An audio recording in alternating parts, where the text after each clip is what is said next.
Hey friends, we've got a special treat. Pastor Brandon Holthaus is back with us again for another episode. We're going to talk about a lot of headlines in this episode, and we're also going to talk about the spiritual battle underlying the culture and truth war on and in America. That's next.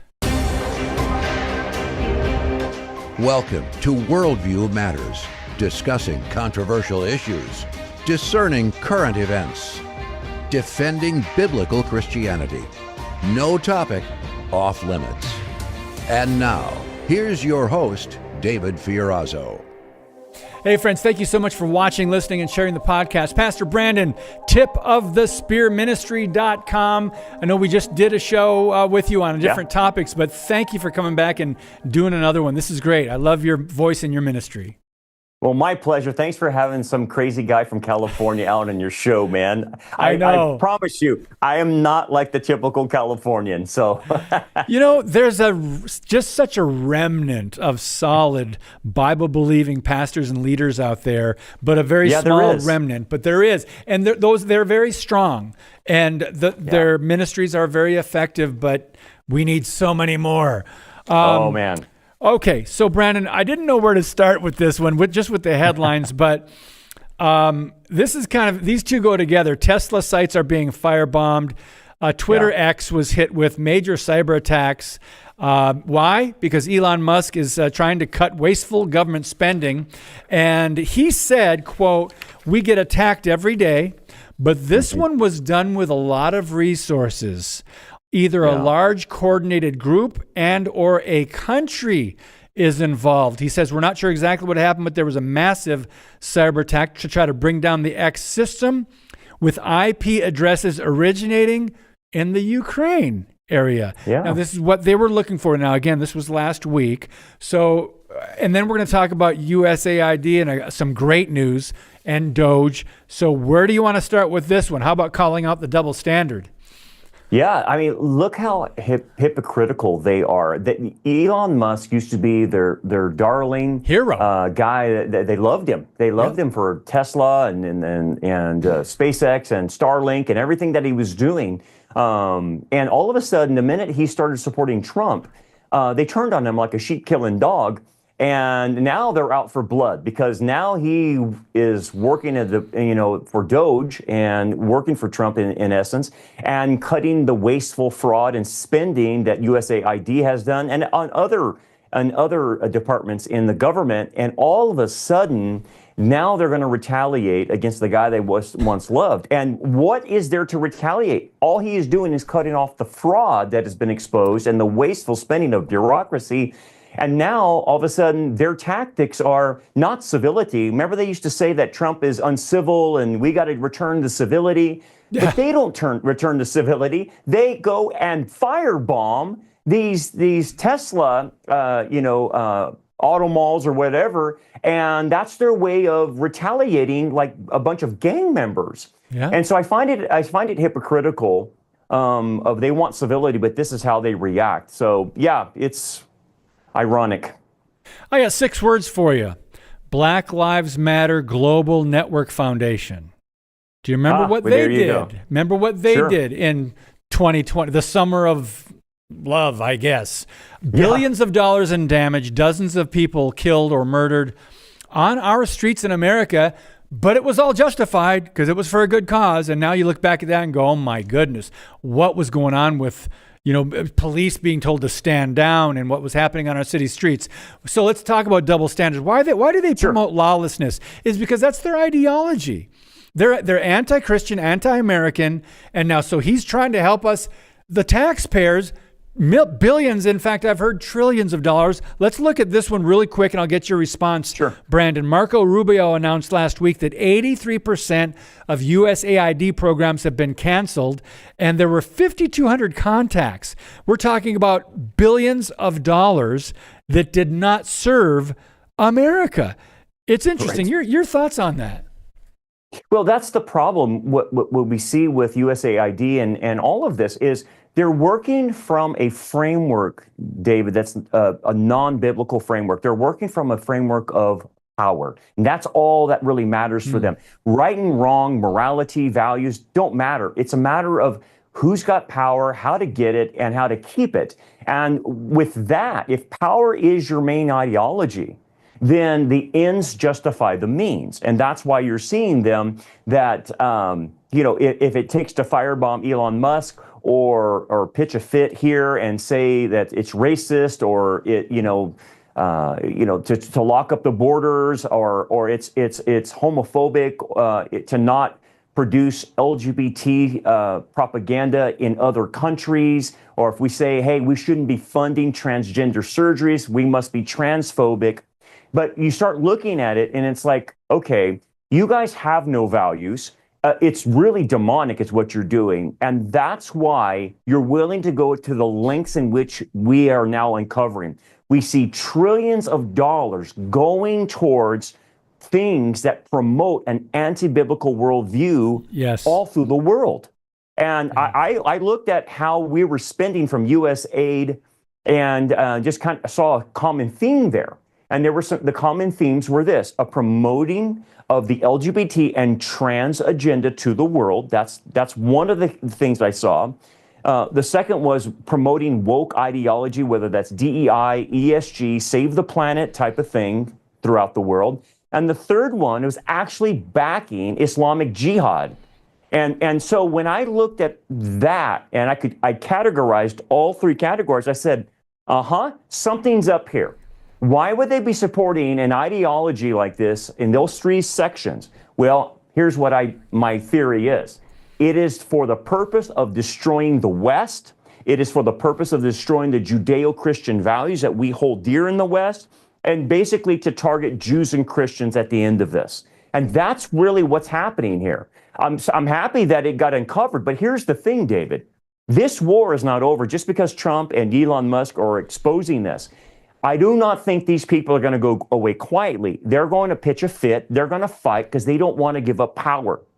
And that's where the culture war is coming. And that's why Christians need to be prepared for this culture war. Thank you. We are watching it and we are trying to be discerning, but my goodness, some of the stuff is infuriating what you just said, because they're exporting an anti-biblical, anti-Christian worldview. And that's not what America stood for or stands for or was founded as. I want to just share one article with you. It's over at Politico. It came out March 11, and it says USAID official tells staffers to shred and burn your documents. Did you hear about this, Brandon? It says I sure did. This group effort: shred as many documents first, and then reserve the burn bags for when the shredder becomes unavailable and needs a break. Label the burn bags with the words, quote, secret. And again, this is at Politico. Why? What do they have to? What are they hiding? Well, it's like Jesus said, light has come into the world, but men love darkness rather than light because their deeds are evil. What we have now uncovered, I shouldn't say we, but conservatives, the Trump administration, and I think that's one of the things God has used Trump is to reveal what's been going on in our country. Leviathan got exposed, David. Whatever you want to call it, Leviathan, the deep state, the bureaucracy, whatever. There's deep states all over the planet. But we had a deep state, and we still do have a deep state here in the United States. And people call it the swamp or whatever. And what happened was, the deep state had to reveal itself last year a little bit, especially when they took down Biden and replaced him with Kamala Harris. So it revealed itself, and it did it within 48 hours. And then the deep state also revealed itself when we had 2 assassination attempts, and we had no idea why the Secret Service wasn't protecting him.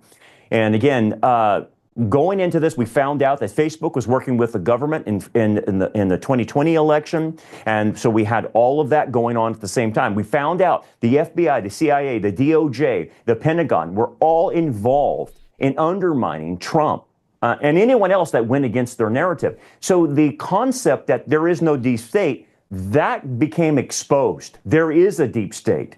And here's what's happening. Trump has now went in there, and within the first 100 days, he is tearing up Jack because he knows he's got to get it done and expose these people. Whether you're talking about the Epstein files or your P. Diddy files, or you're talking about what happened with Hillary Clinton, Trump says he's going to expose. He's going to expose the UFO files. He's going to, look, when the deep state gets threatened by Trump saying they're going to be exposed, they're going to react.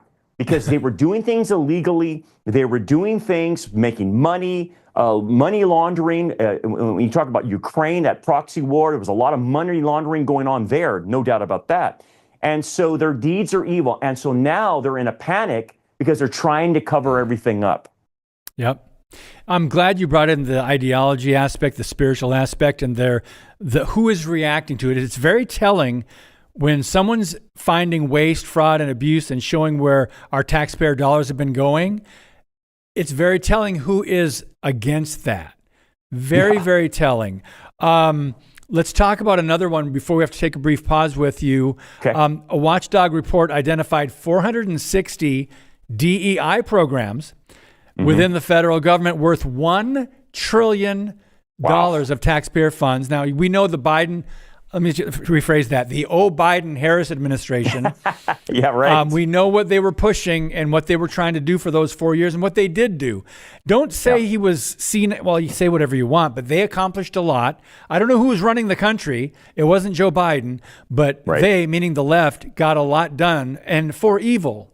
And they're calling evil good and good evil. But anyway, the degree to which the administration infused these DEI policies into the federal government has been eye-opening, astounding, even to most of us who were somewhat informed and were paying attention to this. So the important thing, Brandon, I'll let you respond, is ensuring these programs do not make a comeback. It's going to take a huge effort to do that. So what are your thoughts on $1 trillion in taxpayer funds for DEI? Yeah, I mean, think about that. I mean, that's why our health secretary was a dude pretending to be a guy because of DEI. This is why, we have a problem with air traffic control because the air traffic control and the FAA were part of the DEI program, and also the airlines. And let's take it to the medical field too, because many medical schools were practicing DEI. And people say, well, what's the big deal about that? Well, with DEI, it is what we call reverse racism. It is taking somebody based on the color of their skin or ethnicity and putting them in a place where they did not merit the place. So how does that work when we promote people who didn't qualify to be an airline pilot, but we need more of this particular nationality represented in our airline pilots, but yet they couldn't pass the test? Or how would I like to go to a doctor that's a DEI hire and we say, you know what, he went to medical school in third world country, whatever, he didn't pass our tests and exams, but because, we need to have representation from some third world country, we're going to make him a doctor at Stanford. So who in the world would go to that guy versus a guy who was trained medically here in the States? Yeah. And so the guy will end up killing you, maybe. I don't know. I mean, but again, what I'm trying to point out, that DEI puts people that haven't merited the position in dangerous positions that could kill other people. Airline pilot, FAA traffic controller, medical. Yes. Okay? And so this is the problem with DEI. And then we had DEI in our military. Well, what does that do to our military? That weakens it when the Navy is using transgender recruiting things to recruit people into the Navy. Are we kidding ourselves? Again, it's all to weaken America. Yeah. But it's dangerous. And you're not making this up, by the way. They did put out videos about, I think, a drag queen or a transgender to try to during the recruit Biden administration. Through it. And that's why the recruiting numbers declined, and now they're skyrocketing. They're exceeding standards for recruiting in the military now. Praise God. Yeah, amen to that. But that's the danger of things because DEI has implications. And don't think for a minute it's about equality. It's not about equality. We, in the Judeo-Christian ethic, believe in meritocracy. And that I don't care what the guy's skin color is or ethnicity. Is this guy the best guy for that position? That's a fundamental biblical principle. That a worker, like Proverbs says, a worker will be known by the king. If he works hard and does well in his craftsmanship, a king will recognize that man. And that's basically a meritocracy that our nation was founded on. But if you get away from that and go towards a more Marxist communism, where, well, it doesn't matter who's in the position, you're going to end up with Starbucks workers as your doctor. Gosh, that's a frightening thought. But on that note, we've got to take a brief pause. Brandon Holthaus is our guest, tipofthespearministry.com. And when we come back, we'll talk about a story about recently that J.D. Vance said, he's the VP, of course, said he was confronted by a pro-Ukrainian protester or a gang of protesters while he was walking his toddler daughter. And who are the most conservative libertarian senators? That's next. Today's show is brought to you by Harbinger's Daily, world news biblically understood. Stay informed at harbingersdaily.com.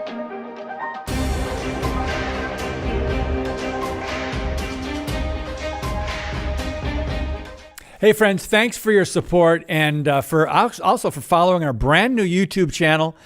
We just got it up and running in January. We're on Rumble and Facebook, Spotify, Apple, but it's Worldview Matters, David Fiorazzo. So follow us on all these different platforms and download the free Freedom Project Media app if you'd like to do that as well. So Brandon, let's have some fun before we dive into some other more serious stories. Over at the Communist News Network, self-proclaimed communist who was a former advisor of the Obama administration, let it rip on CNN. I think the Democrat Party is a mess. I'm thankful that they're showing their true colors. I'm thankful that they're acting like idiots. I'm thankful that it's a clown show. It's a circus and there's no leadership. I don't like it because it kind of shows our government, a little chaos there, but it's the Democrat Party. The midterms are next year.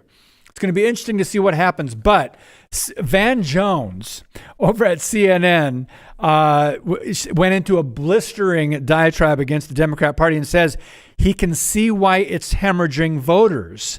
He said, quote, "We're screwed. Defending a broken status quo and offending most of the country turns out is not as popular as my party thought it was going to be." End quote. Your thoughts, Brandon. Have fun with this one.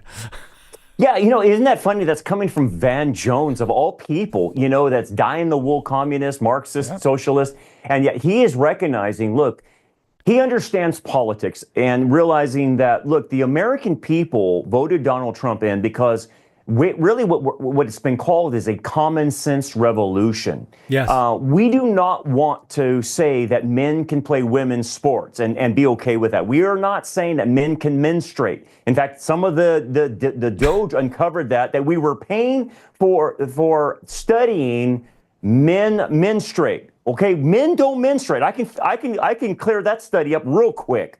Or men can have a baby, right? And so we had the American people saying, look, I don't care if we're Republican or Democrat. These Democrats are unhinged. They have hooked their star to the radical left of outside of the perimeters of any balance whatsoever. And I can't go with this. And so that's why we saw, even in politics, people that were typically maybe liberal, classical liberal, David, or independent, switch over to Trump, like Joe Rogan and Jordan Peterson and other guys that are not traditionally conservative known, but then they went with Trump because they said, I can't buy into this. This is out of control. And at least Van Jones has enough, at least political sense. I don't think he has changed his values, but he does have enough political sense to saying, you guys keep doubling down on women playing sports, you're going to lose the next election. And so 80-20. Anyway. It's an 80-20 issue. Almost 80% of Americans say, no, don't let girls or boys compete against girls. We've seen some of the damage and some of the scholarships lost and all these other things, men beating women by just such large margins. But let's go back to your point that they're not changing their worldview or ideology. They're not coming to Jesus. They're just saying what we've been doing is not working, the messaging. Why? Because they have bad policies, bad ideas, not pro-American. It's just amazing that they've gotten this far. So I want to make that clear that they're not changing or converting. They're just kind of realizing we've got to find a different way to get the message out there, right? Absolutely. And so what you have to realize is they're politically savvy. They're not going to change their ideology. And the problem is, here's the problem with their ideology. Their ideology, because it's a non-biblical ideology, can never construct anything creatively. It can only destroy things. So like when you see Biden go in the office, he destroyed America. I live here in California, where Gavin Newsom has literally destroyed California with the fires, the lack of water. And David, as an example, we have plenty of water, but we let 95% of it out into the ocean. Because of a Delta smelt that's not even native to California. So we have a DEI hires as the fire chief captain in LA, and Mayor Bass, who's out of her mind, a DEI hire, Yep. And they basically can't run anything. And so even Gavin Newsom realizes, hey, I really can't build anything. So what is he doing? He's trying to soften his image. And he had Charlie Kirk on his program to try and say, yeah, I really don't believe in guys playing women's sports. To the chagrin, to the chagrin of all the transgenders. And so he realizes politically he ain't going to win with the messaging that they have. Yeah. And so they have to change the message. But here's the thing. Once they get into office, they will pop the clutch on their ideology. They will say whatever they have to say, David, as you know. But once they get in power, it's tater chip, let her rip. Here's my ideology, and it's demonic. Yeah. Let it run. That's what they do. Yeah, and you're not exaggerating, by the way. Let's call it out, friends. It is a demonic platform if you go to the Democrat Party. Not that everything, I don't agree with every Republican. I don't agree with everything in the platform or their methodology, but there's such a contrast. Speaking of conservative and libertarian senators, let's point out a few people and give some kudos here.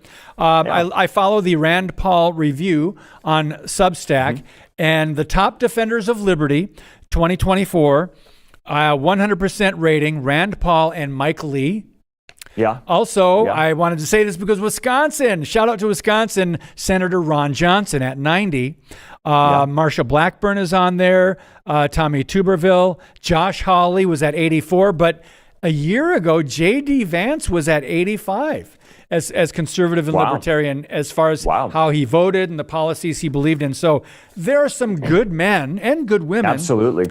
On the right side, and I'm just praying that they make progress while they still can, like I said, because midterms, we're going like a steamroller right now as far as the Trump administration with executive orders, policies, a great cabinet of rock stars, pro-American, and so a lot of believers, a lot of Christians in the cabinet. Can you speak to that for a moment? Because as far as the midterms coming up and our limited time? I totally believe that God has given us a reprieve, David, and that's why we see all these people that are pro-America, pro-Christian, and so a lot of them are Christians. And I think providentially, Trump was spared for this time. And I think what God is doing is He's given America a second chance of saying, are you going to get this figured out before it's too late? Because if you don't, the Democrats are going to get back in power, and they're going to go right over the cliff with America, because they want the destruction of the America we know and grew up in and love. They want globalism, David. That's what they really want. They want to be led by Klaus Schwab. And so I appreciate all these individuals that are in the White House and in the Trump administration, but they have a limited amount of time and they have limited resources, and I hope they can get a lot of things done and changed. But here's the thing. We cannot, as believers, just hope that one man changes this. We have to start in our communities in dealing with our neighborhoods, our communities, our cities that we live in to try to affect change as well. Otherwise, we will go over the cliff. And we look at the public schools in our neighborhoods. They are as crazy as all get out. and they're indoctrination centers. There's where we need to start locally, is stop the indoctrination that's going on. So we need to take our chance that God has given us. Thank you. Really quickly, we don't have to talk about this one, but I want to put this out there to remind you what we were just kind of talking about. Another article over at the Washington Stand, despite Trump EO, meaning executive order, the fight to protect female sports persists across the country. Yes. You can grab this headline and put it in almost any education, media, government, spending, all these other places. The fight will persist despite the executive orders. But I want to get one more response from you on this article a lot of conservatives, this is how the left plays. They try to intimidate and harass because they don't have good ideas, good policies, and their worldview is warped. J.D. Vance was walking with his toddler daughter, and this pro-Ukrainian crowd of protesters was walking and shouting at them. We've seen this with a lot of conservative Christian or Republican representatives before. Your thoughts on this, Brandon? Yeah, I agree with what J.D. Vance and Trump have said to Zelensky. This needs to stop. The meat grinder that's going on in this Russian-Ukrainian war needs to stop. There needs to be a ceasefire, and the end of it. Basically, what we understand, David, this was a proxy war against Russia, and we were funding it. And this meat grinder killed about 600,000 Ukrainian men and about 1 million Russians, all total. And so, J.D. Vance and Donald Trump are trying to end this and get some type of peace going on. But the protest against that is kind of unnerving. I guess it's to be expected, but what do people want? It's like Trump said at the speech he said in front of, at the State of the Union. Elizabeth Warren, do you want this to continue on for 5 years? And what did she say? Yes. Yeah, she's clapping. Yes, I want it to go on for 5 years. By the way, that was the only thing the Democrats applauded for, was the money that was spent and sent to Ukraine funding this war. It's not just going to the innocent people. It's funding globalism and the war and all kinds of nonsense. Yes. And it's the only thing. It's sad. They showed their cards. We know, let's wrap this up. We know exactly what their worldview is. We know exactly where they stand on policies and ideology. But friends, from the spiritual perspective, the gospel is still the power of God. And it must be preached. Some of them, imagine if a couple of them can be saved, some influential leftist Democrats. So your final thoughts in 30 seconds, Pastor Brandon. Hey, we need to have discernment. Their time is getting, we didn't talk about this, but time is going to get to where everything is a deception coming in our way, whether it's AI, whether it's the Democratic Party. A lot's going to be thrown at us in terms of lies, and we need to have our radars up. Brother, thank you so much for all you do. I encourage you guys watching and listening to pray for Brandon and his family and his ministry, and that God would enlarge his territory. Brother, thank you for your time. Thank you, David. All right, man. Always a pleasure, brother. God bless. Yeah, bless you too, brother. Thank you. All right, friends, God bless you. And as always, you know what to do. Keep speaking the truth about things that matter.